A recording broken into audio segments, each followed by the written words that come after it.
All Mr. right. John Dawson, Chairman of Regional Development Australia, Central Coast. Yes. Welcome to Business Insight and Milestone Bellanova's luxurious boardroom. We thank them for that. Good. And thank you for your time.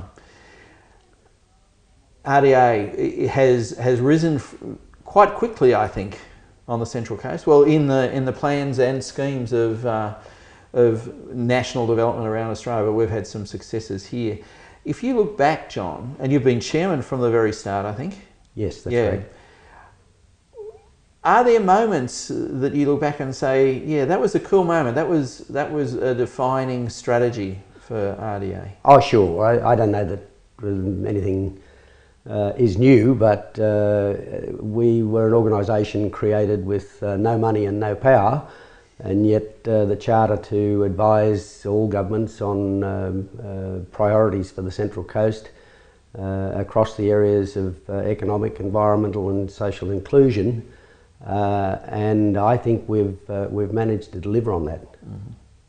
Mm-hmm. I'm one of your biggest fans. Well, not you personally, although recently, yes, but certainly RDA has kicked some goals. When you look back specifically, are there things that stand out? Any projects that?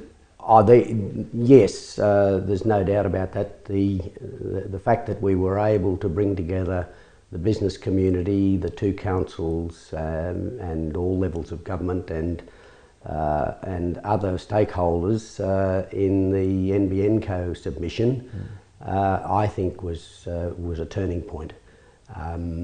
I have little doubt that we were successful in getting an earlier priority for NBNCO for Gosford and Long Jetty, covering some 20-odd thousand houses, because we went to Canberra as a team singing the same song and without any thought about whether we might get it for the south of the coast or the north of the coast, and that was successful. And a lot of people can claim credit, but I have to say the two councils won that day. Mm-hmm. They went in there, they gave undertakings to make life for NBNCO easy or easier, and I think that was a telling point. That was the point of difference. Yeah, a little off, but in that same space, the merging or the amalgamation or the closer working of our two local governments. Is that something we as a business community, or you specifically as RDA, can encourage? Oh, look, as a regional development, we are apolitical, and I hope the organisation stays that way. Mm-hmm. I think it can achieve more by being apolitical, and therefore we probably wouldn't take a strong role as RDA in doing that. However, if you ask John Dawson, then it's a matter of record that I have believed for a long, long time that we should have one council, that there are a lot of synthetic arrangements that wouldn't be necessary if we had a single council. I know there's the argument about it's too big. Well, Brisbane's been in operation for a long, long time. The Gold Coast's been in operation for a long, long time. They're highly successful organisations. And I'm quite sure that the Central Coast could operate. I love the phrase synthetic arrangements, because it does. It's false, and with that falsity comes diseconomies. Not only diseconomies, but local government is, and I had 50 years in it, so I can talk. Local government is a parochial beast. That's why it exists, to look after its territory. But on the Central Coast, what is lost and what has been lost over the years is that Wyong fights for Wyong, understandably, Gosford fights for Gosford, and the understanding that what is good for Wyong is good for Gosford, what is good for Gosford is good for Wyong, and what is good for the Central Coast is good for both, has been lost on a lot of occasions. It wasn't with NBNCO. No, it wasn't. Is there another NBNCO that RDA can link the groups together? In everything we do. For example, we've just finished identifying regional priorities, and we've had sign-off from the two councils on regional priorities. We have to understand that no level of government has enough money to fulfil all the wishes of all the communities throughout this magnificent country we have. And one of the first things that they do when they get applications for assistance is to look for the ones they can exclude. And if you have disagreement in a region, or if you have two applications for almost the same project in different locations, it just makes it easier for the minister to say, well, we'll put that one over there. But if you go with a solid case and supporting a particular priority, no matter where it's located in the region, it makes it a lot more difficult to put it in the excluded pile. And have we seen that shared list or that agreed list? No, it's currently with the Regional Development Australia Committee, or New South Wales Regional Development Australia Committee, which is refining the list for all of the regions throughout New South Wales with a view to taking them to Infrastructure New South Wales and Infrastructure Australia. But it's not a question of being secret at this stage. It has to be signed off by my board next Thursday. Okay. And after that it'll be a matter of public. But they are high level issues and include such things as the very fast train, the Gosford Landing, Warner Vale, and all the obvious. But at least we've got sign off that they are the priorities. Is the airport part of that list or not? The RDA's position on the airport is that it will facilitate and do all it can to any move by the federal government to research it, to examine whether it's a possibility. We don't have a position on whether it's a good thing or a bad thing for the coast, but we think that it's potentially got a lot of economic gain, and it's something that's worthy of examination. Okay. The challenges in front of us, you would see them but choose to... Yes, apart from the obvious ones of infrastructure, well, not just hard infrastructure, but the social infrastructure, the social inclusion, the very when you fabric. talk about social inclusion, what are the... can I get you to be more specific? Well, I mean, one of the things that we've been very active in is the Indigenous jobs market. Just trying to identify opportunities for our Indigenous population to secure more and better jobs. Now, that's just one example, but that's the type of thing that I'm talking about. And so we need to work across all of those areas. A personal one of mine, which RDACC has embraced, is the carbon pricing. We've gone past the time for us to love it or hate it or oppose it or favour it. We have it. And there are those that says it has dire consequences for small business or business of all sorts, and there are those that says that there are huge opportunities for business. And Minister Crean, who I have a great deal of confidence in, is one that says, well, there is a lot of opportunities, and to those that embrace the opportunities will go the spoils. I don't think they're quite his words, but they're my paraphrasing. I think that was probably the intent. Yes. The intent was there. And of course the Central Coast is small business. So how can we, I love that space. I love the green technology and the development of sustainable renewable technologies. Once RDA's role in that could be what? Oh, the small business, big business will look after themselves. Small business, they're too busy. They're too busy doing the things they have to do to survive and to get on. So I think RDA's role will be to research and to bring together those people that can say, well, these are the opportunities, and those people. And I was at a meeting yesterday where an expert that has in fact advised the federal government made the comment that we might well expect that within a very short period of time we could see a doubling of our electricity bills.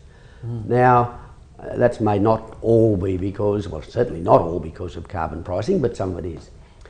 I think the RDA has a role of identifying how we might ameliorate some of those extra costs and disadvantages that small business is going to face from carbon pricing and those sorts of things, because it's just too big an issue for the coast to start losing small business, because that's our lifeblood. Indeed, indeed.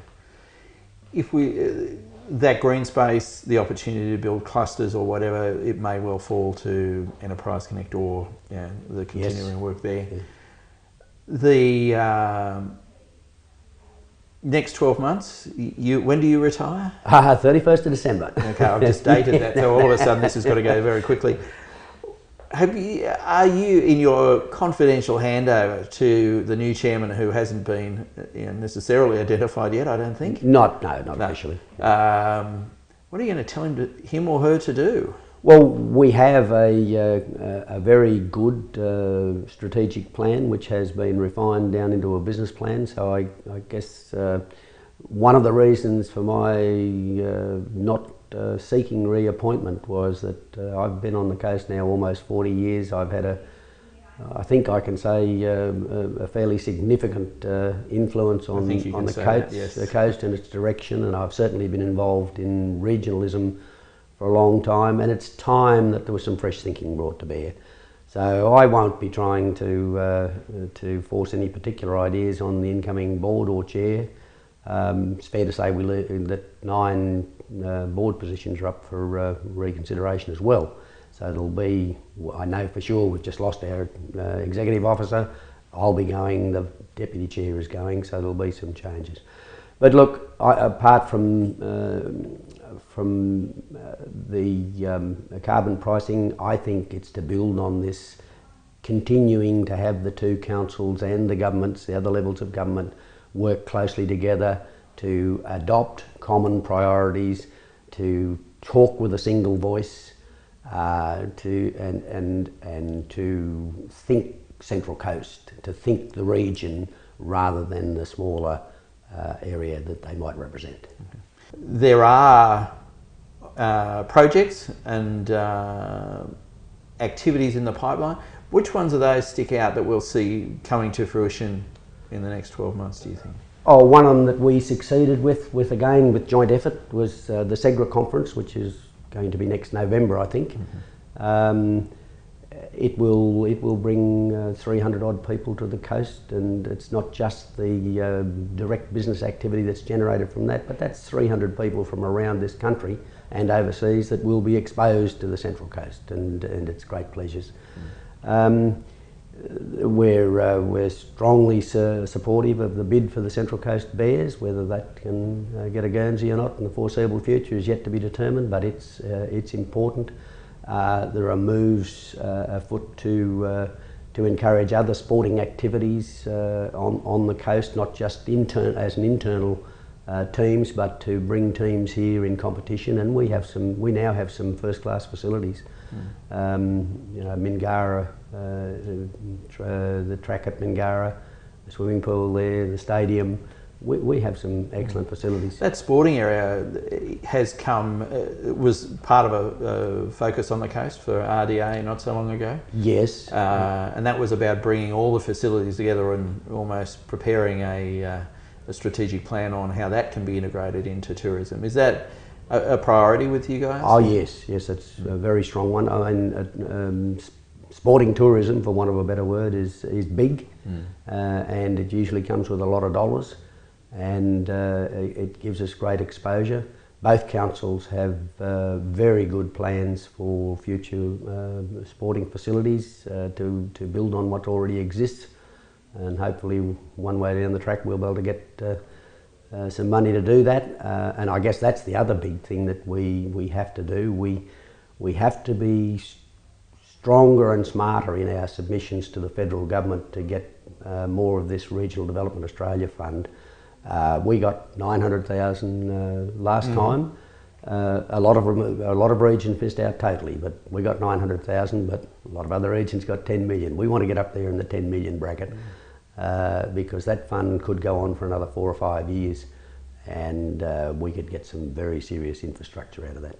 John, on the eve of your retirement, we've talked about NBN, that one voice there. Are there other, I guess, game changers?